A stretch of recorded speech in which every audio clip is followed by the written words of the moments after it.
नमस्कार। हमारा भारत जो कि चाणक्य जैसे गुरु और चंद्रगुप्त जैसे शिष्यों की भूमि है, आज हमारे भारत के बच्चों को सिर्फ और सिर्फ किताबी शिक्षाएं दी जा रही है। जो भारत को सोने की चिड़िया देने वाली शिक्षा आज ऐसी हो गई है कि हमारे भारतीय युवाओं को रोजगार की तलाश में देश विदेश जाना पड़ रहा है। आज के समय में ऐसा देखा जा रहा है कि 15 से 25 वर्ष के आयु वाले छात्र डिप्रेशन, एंजाइटी और ना जाने कई मानसिक रोगों से प्रभावित हो रहे हैं, जबकि इनका काम सिर्फ और सिर्फ पढ़ना होता है। अगर हम बात करें पुरानी शिक्षा की, तो पुराने विद्यार्थी अपने पढ़ाई के साथ साथ अपने घर के कार्य, खेत खलिहान इत्यादि मत्स्य पालन तक भी करते थे, परंतु वो अपने पढ़ाई को पूरे निष्ठा और लगन से करते थे। आइए इस वीडियो के माध्यम से आज हम एक पौराणिक विद्यार्थी के विद्यार्थी जीवन को देखते हैं, उनके संघर्षों को देखते हैं, उनके सफलता और असफलताओं को देखते हैं। नमस्कार, जय श्री राम।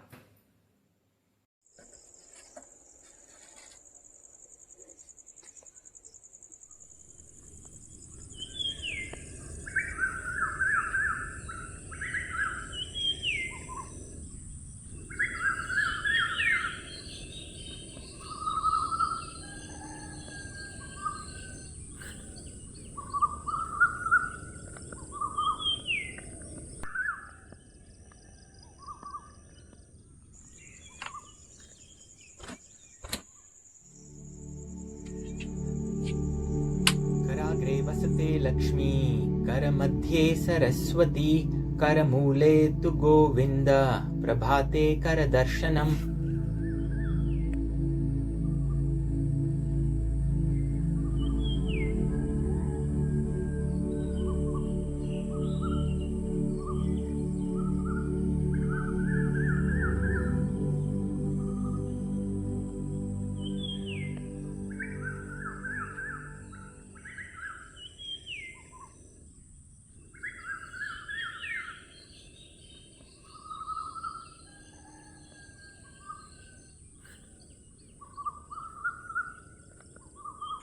बेटा,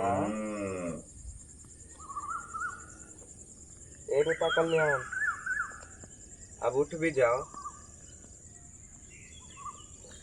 सवेरा होने को चलिए, थोड़ा पढ़ भी लो, फिर खेतों चलनी है।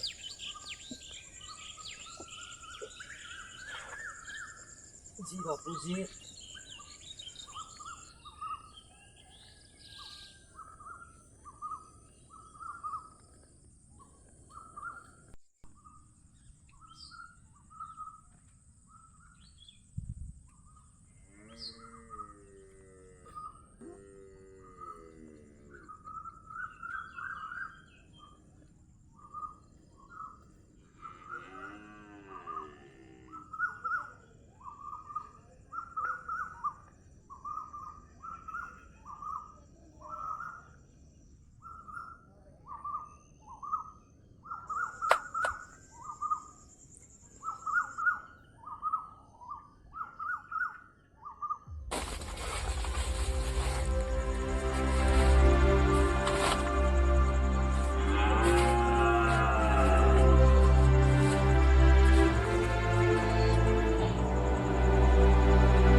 भगवान, मेरे बापूजी कितने अच्छे हैं। आपने तो मेरी माँ का प्यार बचपन में ही छीन लिया, लेकिन बापूजी को सदा ऐसे ही बनाए रखना। अगर मेरे बाबू ना होते तो हम आज शायद ही पढ़ लिख पाते। भगवान हर पुत्र को ऐसा पिता और हर पिता को ऐसा पुत्र दे कि दोनों एक दूसरे को बहुत प्यार करें। जैसा कि आपने देखा, पिता अपने बच्चे के उज्जवल भविष्य के लिए उसे सवेरे जगा देते हैं। बच्चे भी पिता को से बहुत प्यार करते हैं। वो अपने भगवान से शुक्र अदा भी करते हैं कि उन्हें ऐसे पिता मिले।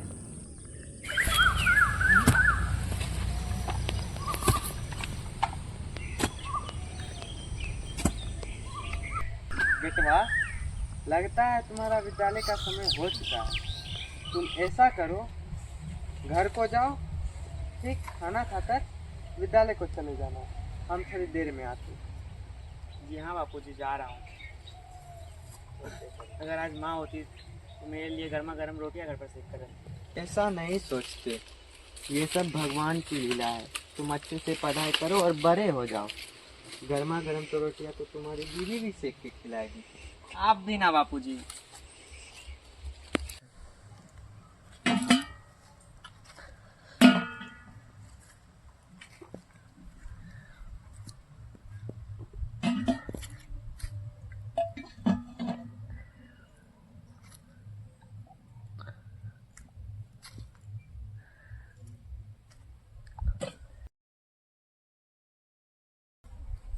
जा रहा हूँ बापूजी।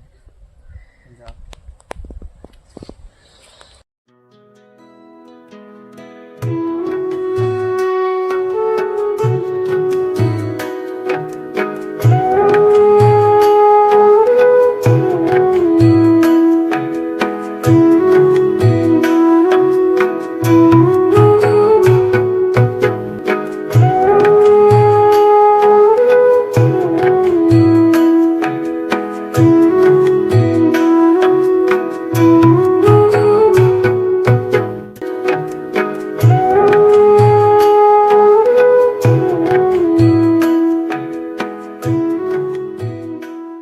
समय भी हो चुका है, लखन अभी तक आया नहीं।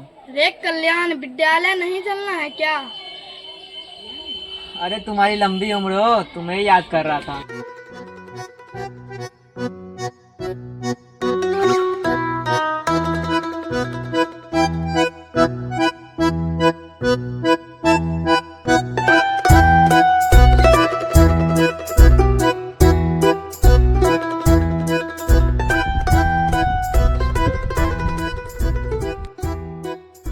स्कूल भी कितनी दूर है, रोज हमें दौड़ के जाना पड़ता है। अरे भाई जल्दी चलो, बहुत देर हो चुकी है। गुरुजी की छड़ी पड़नी तो निश्चित है।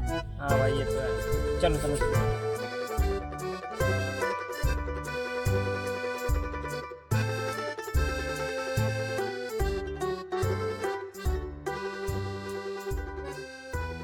प्रणाम मास्टर। अरे ससुरा, बड़ा जल्दी आ गया। आओ इधर, आओ इधर, आओ इधर।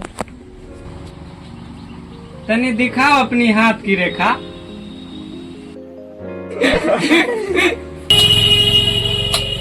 जाओ बैठ जाओ।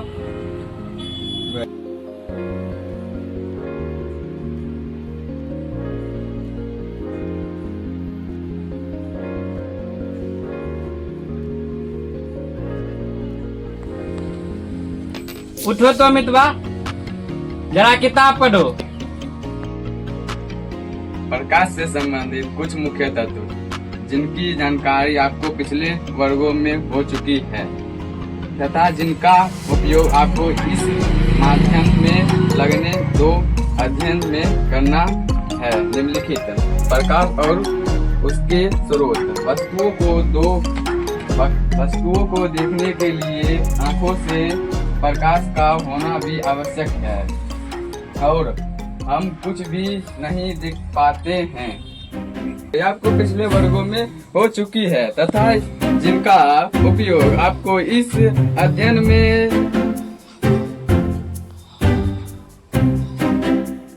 इसी प्रकार यदि प्रकाश की किरणें किसी अवतल लेंस से मुख्य कक्षाओं के समांतर आपतित हो तो वे लेंस के आपतित किरण होकर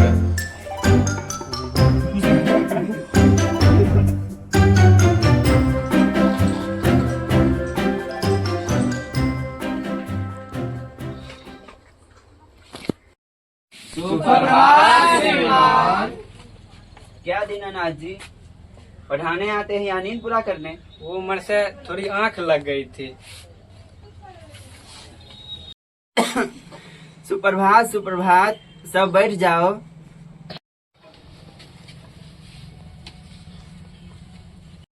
आज हम लोग त्रिकोणमिति पढ़ेंगे। जी मास्टर। सब त्रिकोणमिति की परिभाषा लिखो। त्रिकोणमिति गणित की वह शाखा है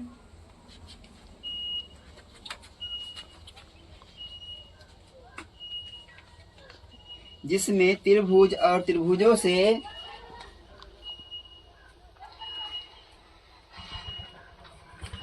बनने वाले बहुभुजों इनके बहुत सारे सूत्र हैं जिन्हें हम पहेली के माध्यम से समझेंगे।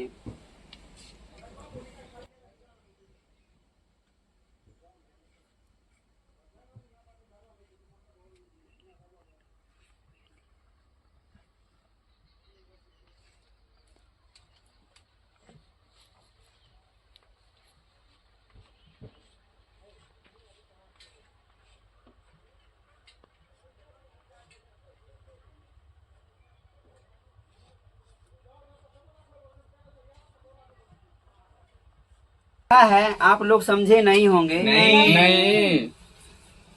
इनका मतलब है पंडित बद्री प्रसाद बटे हर हर भोले। पंडित बद्री प्रसाद बटे हर हर भोले। कल्याण तुम खड़ा होके पढ़ो तो। पंडित बद्री प्रसाद बट्टे हर हर भोले। राइट। ये है लंब, ये है आधार। हम इस वीडियो में पुरानी शिक्षा की बात कर रहे हैं। तो पुराने समय में इतने विद्यालय चाहे शिक्षा के इतने संसाधन नहीं हुआ करते थे। इसके बावजूद भी विद्यार्थी बहुत दूर दूर से पढ़ने जाते थे। परंतु कहा जाता है ना कि एक सिक्के के दो पहलू होते हैं। उसी विद्यालय में एक ऐसे शिक्षक हैं जो बच्चे को दरिंदगी तरह से मारते भी हैं और पढ़ाने के बजाय वो क्लास में सोते हैं। दूसरी तरफ एक ऐसे भी शिक्षक हैं जो अच्छे से पढ़ाते हैं, बच्चे उनके बातों को समझते भी हैं।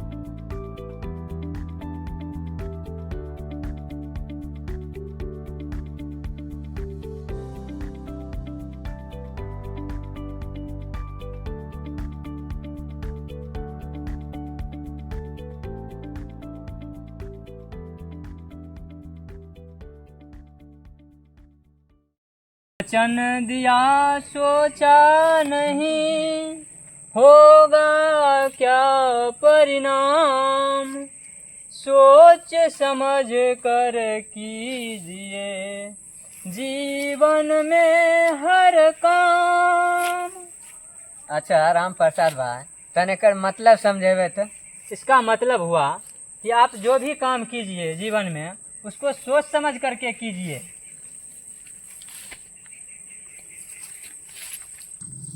क्या नारायण भाई कहाँ चले? बस खेती करके अब घर जा रहा हूँ। सुने हैं आपका बिटवा अब विलायत का भाषा भी बोलने लगा है। हाँ बोल लेता है, क्या आपे भी सीखना है क्या? मजाक करना नहीं भूले हैं? अच्छा बताओ, कोई काम है क्या? हाँ हाँ, मैं तो भूल ही गया था, बिटवा से एक चिट्ठी पढ़वाना है। बिटवा पढ़ो तो।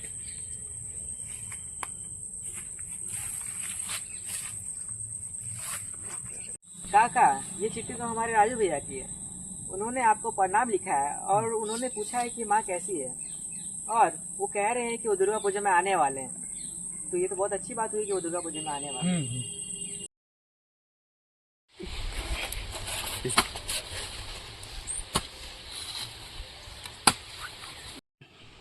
अरे ओ भूषण, जरा आकर आराम भी कर लो।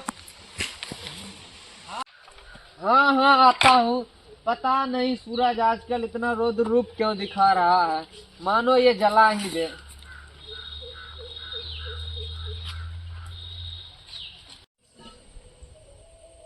लो भाई, पानी पी लो, लगता है बहुत तेज थक गए हो।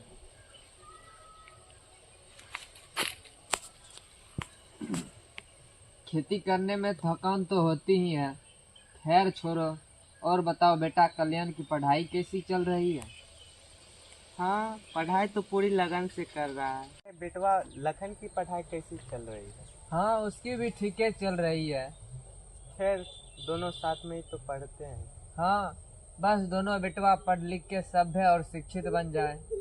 सही है कह रहे हो, पता ही नहीं चला दोनों बेटवा पढ़ते लिखते कब बड़े हो गए। हाँ हाँ, अब दोनों बेटवा की कॉलेज की पढ़ाई भी पूरी होने वाली है। ऐसा होता है ना कि जैसे जैसे बच्चे बढ़ते हैं वैसे वैसे उनके पेरेंट्स के एक्सपेक्टेशन और हैप्पीनेस दोनों बढ़ने लगती है।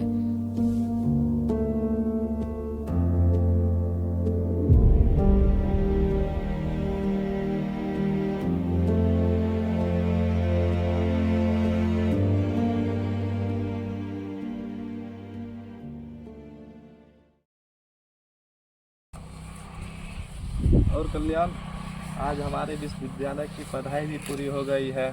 अब तो मजे ही मजे। मजे तो हैं, पर थोड़ी सी घबराहट भी हो रही है। घबराहट क्यों? कॉलेज की पढ़ाई तो पूरी हो गई है, लेकिन अब आगे करना क्या है? सोचते हैं कि बापूजी का काम में हाथ बटाएंगे। बेचारे कब तक अकेले ही मेहनत करेंगे। अब समय आ गया उन लोगों की आराम करने की। खेती पढ़ाई मैंने इसलिए किया था।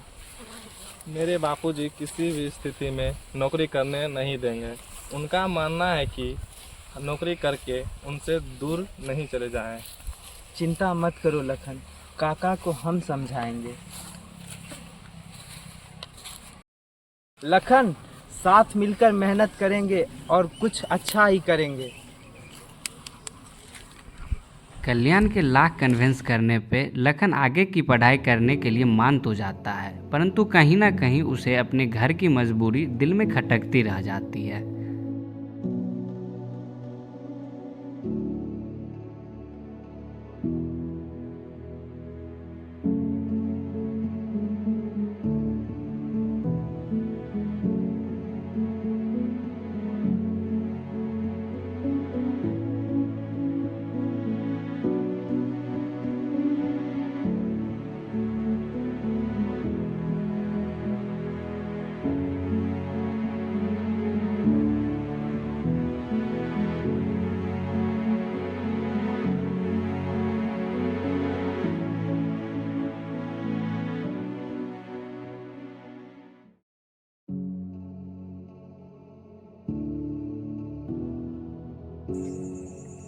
और कल्याण, क्या हाल है?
भाई एक बात बोलूं?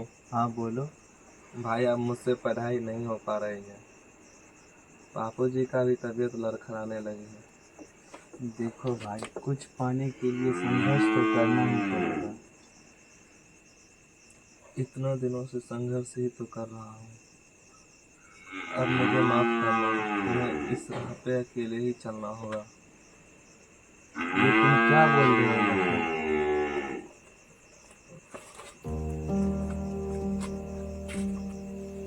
लखन ने तो अपने घर की मजबूरियों को देखते हुए अपने पढ़ाई को छोड़ देता है। बाकी अब आगे देखते हैं कि कल्याण क्या अपनी पढ़ाई को पूरा कर पाता है या किसी मजबूरी बस वो भी अपना पढ़ाई को छोड़ देता है।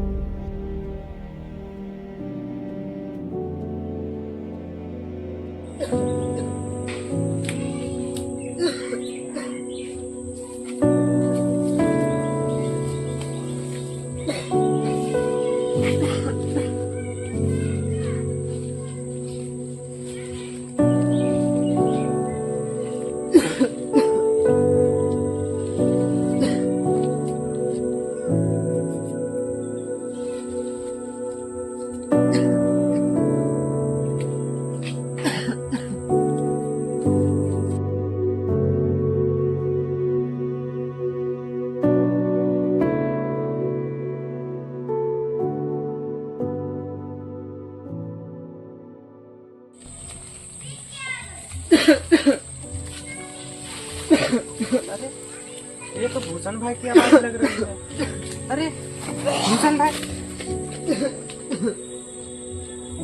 अरे तुम्हारी तबीयत तो बिगड़ती ही जा रही है। हाँ भाई, क्या करूं, बेटवा को भी पढ़ाई छुड़वानी पड़ेगी। तबीयत तो बहुत ज्यादा ही बिगड़ती जा रही है। लखन पढ़ाई छोड़ दिया? हाँ, वो नौकरी की बात कर रहा था। हम उसे अपने से दूर जाने थोड़ी ना देता। नहीं नहीं, मैं भी अपने बेटा को दूर नहीं जाने दूंगा। चलो तुम्हें घर छोड़। हाँ भाई चलो।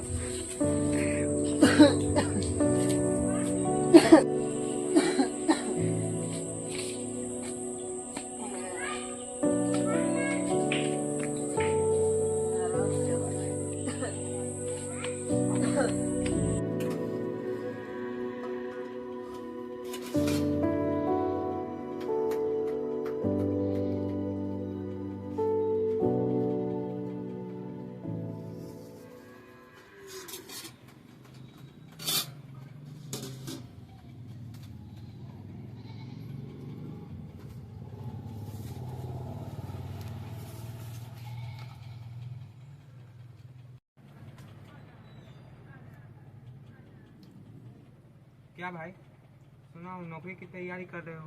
हाँ बापू जी। तो तुम मुझसे दूर चले जाओगे? जा भी सकता हूँ। तुम्हें पढ़ाया लिखाया इसलिए कि तुम सब भी और शिक्षित बनो, ना कि नौकरी करके तुम मुझसे दूर चल जाओ। क्या बापू जी, आप तो गुस्सा होने लगे। गुस्सा ना करो तो क्या करूँ? तुम भी आप नौकरी करके दूर जाने की बात कर रहे हो। तुम्हारे सिवाय इस दुनिया में मेरा है ही कौन? बापूजी, मैंने पढ़ा लिखा इसलिए कि मैं बाहर जाके कुछ अच्छा करूं, ना कि गांव में रह के खेती बाड़ी संभालूं। मैं अच्छी नौकरी करके आपको भी शहर ले चलूंगा। तो मैं कह ही देता हूं कि कल से तुम मेरे साथ खेत चलोगे, ठीक?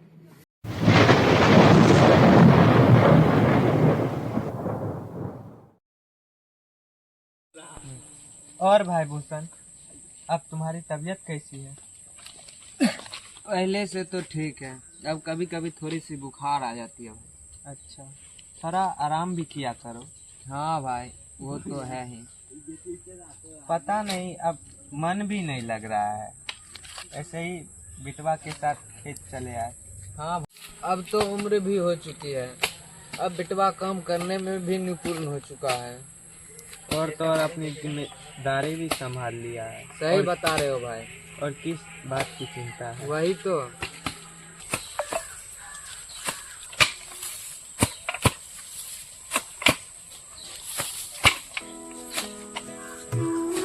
कहते हैं ना, अपनों के लिए कुर्बानी तो देनी ही पड़ती है, पर ये कुर्बानी किसी खुशी से कम नहीं है। आज हम दोनों दोस्त अच्छे से पढ़ाई किए नौकरी भी होने को चली थी, पर बापूजी के जिद के कारण नौकरी छोड़नी पड़ी।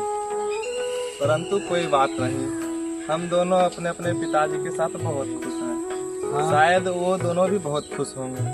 हाँ, बापूजी के ही खुशी में हम दोनों की खुशी है। जैसा कि आपने देखा, एक पिता अपने पुत्र की खुशी के लिए हर संभव प्रयास किया, उसी प्रकार एक पुत्र भी पिता के बूढ़ा हो जाने पे हर संभव उनकी बातों को माना। वो अपनी नौकरी तक को त्याग दिए। इतने मेहनत करके, पुराने ज़माने में पढ़ाई का संसाधन नहीं होने के बावजूद मेहनत करके उन्होंने पढ़ाई की, लेकिन अपने पिता के लिए उन्होंने अपनी नौकरी को त्याग दिया।